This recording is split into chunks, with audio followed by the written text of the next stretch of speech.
autism challenges that I face on a daily or regular basis. And I tried to film this video before without making a little list, which was somewhat of a mistake. But the first challenge I have is making proper eye contact, which includes looking in the eye of people when people look at your eyes, knowing when and when not to make eye contact. As an example of this, I have very often that when I'm like doing a drink with my sister, like we regularly go out and drink a coffee together, then we talk, but quite often I either look at a wall or at some random place at her body, like her mouth or her arms or something, and then she asks me why I look at that place instead of her eyes. But I did not even notice it. It is not something that happens on purpose. Sometimes I was just thinking, or I was just concentrating on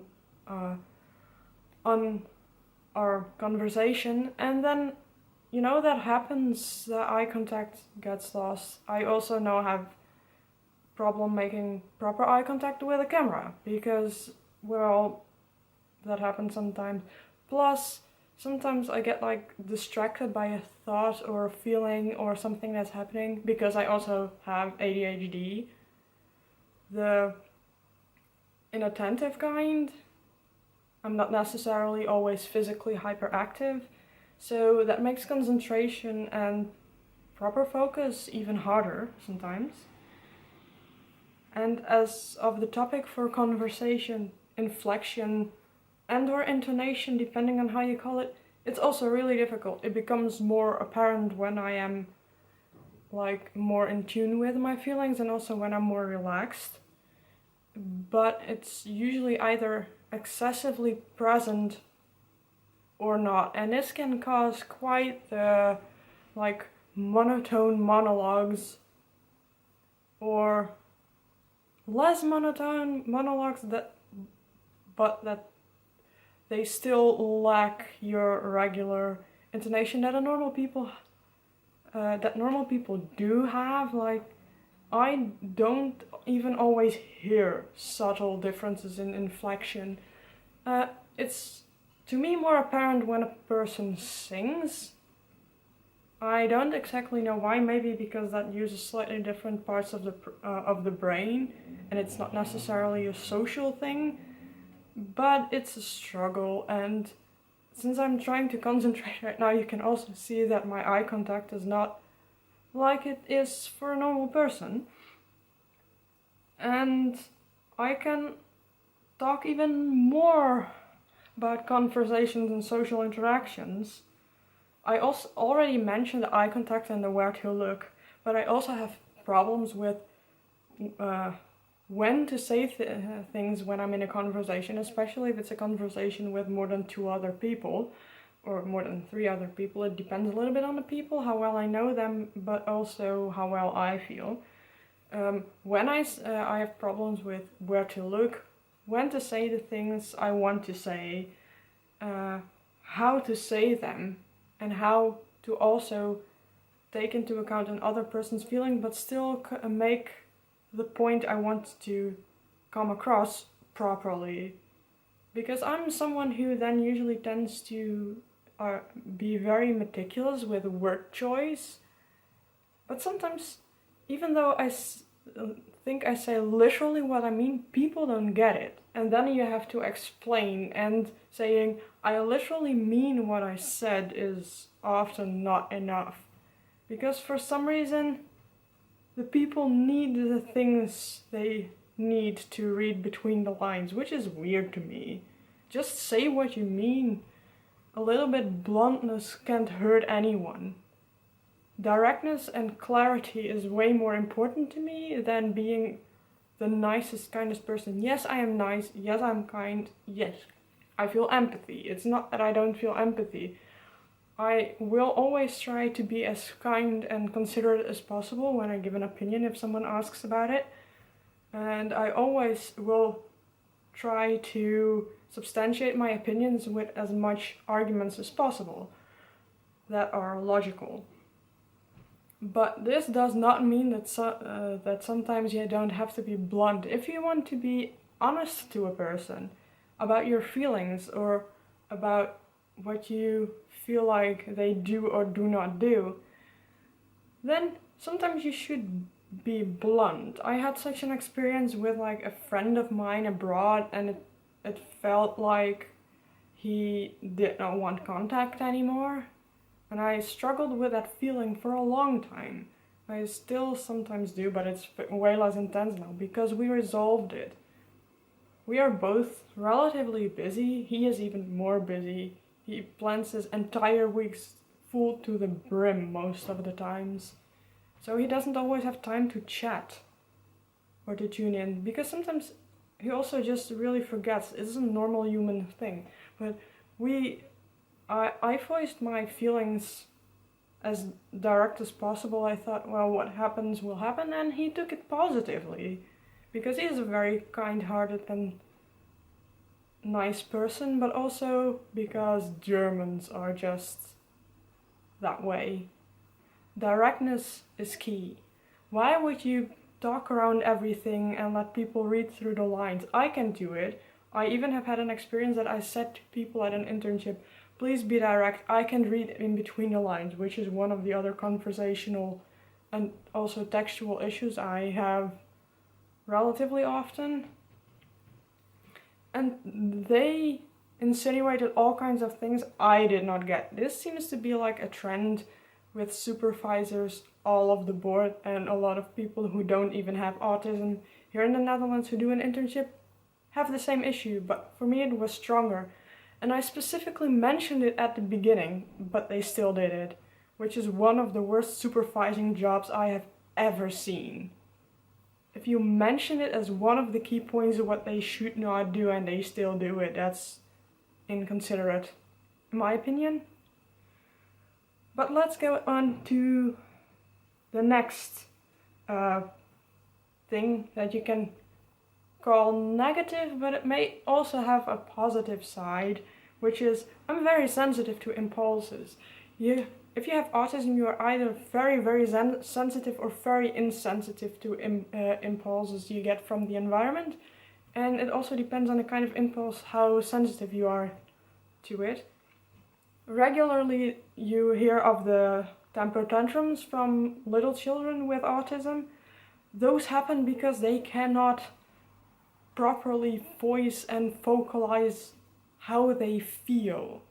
They feel like they are bombarded with sensory impulses like feeling, sense, and also lights. They see a lot, they hear a lot, they feel a lot, they smell a lot.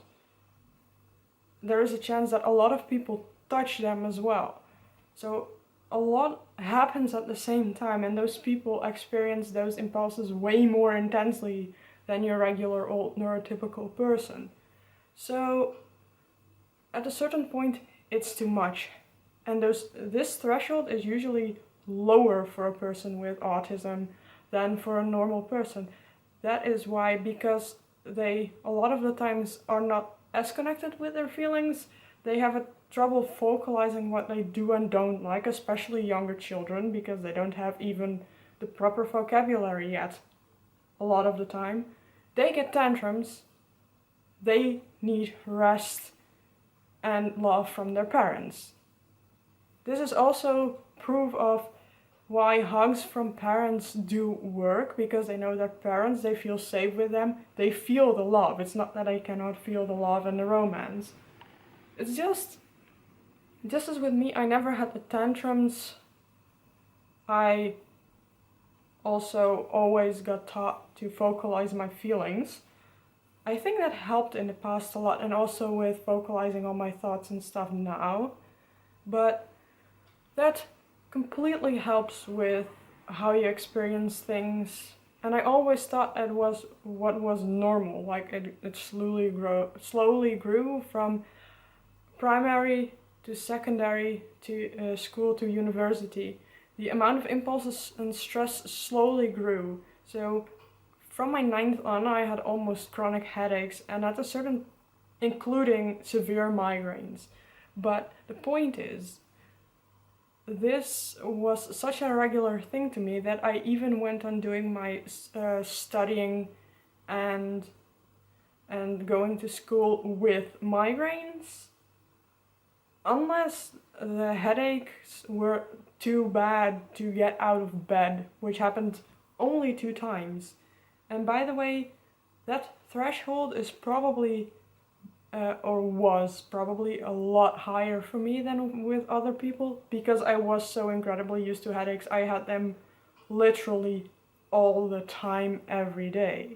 So I never got why people complained about headaches, because I had them all the time. And I usually went on getting my relatively good grades, even for my lowest, like, I could have gotten even higher grades, but that's not the issue here.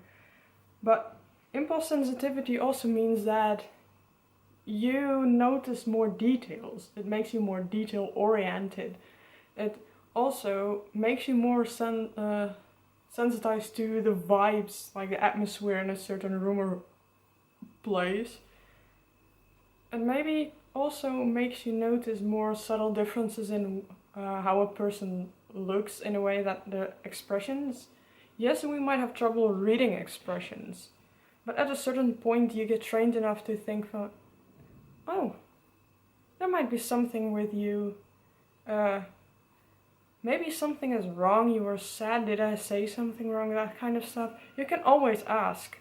I learned I can always ask those things, which is, I still have trouble with reading people sometimes, or a lot of times, especially if I don't know them very well. But the troubles got less with people I know, because I learned I can ask.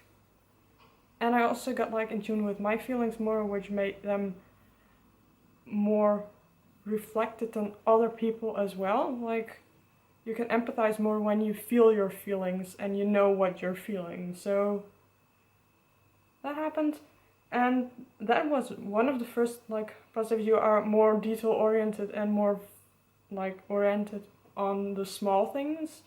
But also, what is specifically for me, which you might have noticed, I am not the most stupid person in the world.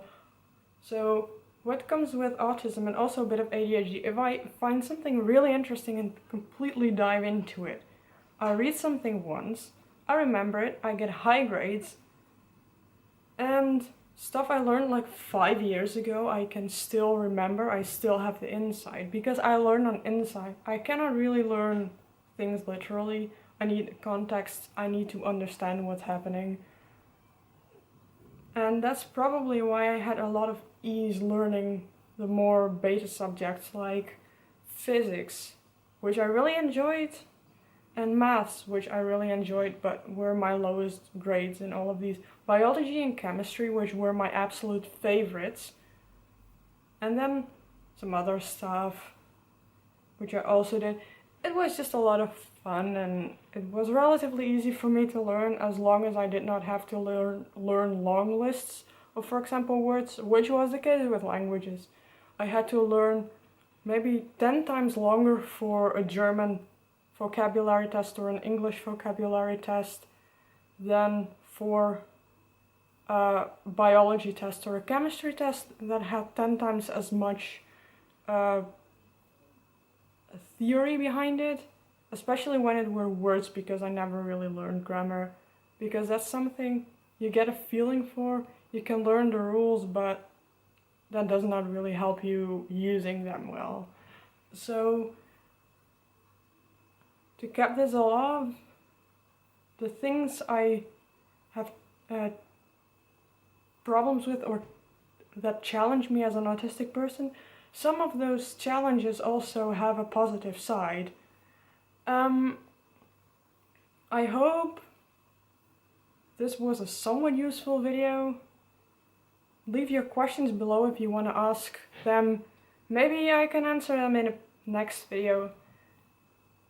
And maybe I feel a little bit more comfortable on the camera then. So for now, this is it. Thank you for watching. Catch your dreams, and until the next time, goodbye.